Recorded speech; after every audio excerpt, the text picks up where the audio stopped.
I'd like to say that I believe our audience, our number one audience, is the taxpayers. Those are the people who we are asking time and again to pay taxes and fund this incredible public investment.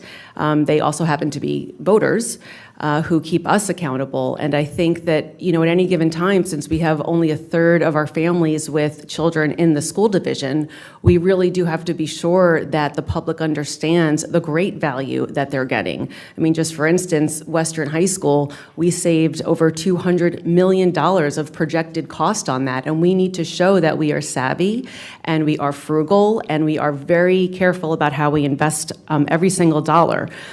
I'd say the next biggest audience are businesses. We've long said that businesses move here for our public schools. Now we know that capital real estate has not been as high in occupancy as we'd like. The federal industry is under under lots of challenges right now.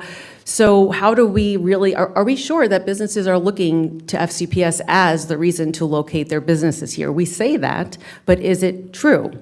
I think we need to understand that, and I think the Board of Supervisors could be our partners in that. I actually think the Board of Supervisors and our state elected officials are the next most important audience. We've worked to reopen dialogue, and we've even gotten a little change in the calendar to have our joint budget meeting in December and not 2 days before Thanksgiving.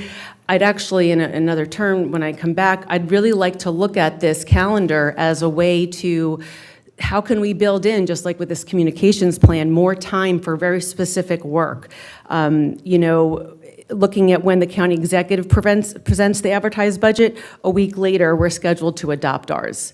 And that does not set us up for real working together, especially when we have two new joint committees, one on facility review and one on technology, that aren't going to do their deliverables until March.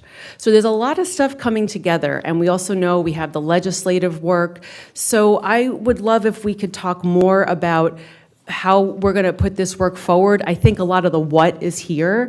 I think and the how as well is, but let's expand it out and really communicate more with the Board of Supervisors how to make this work.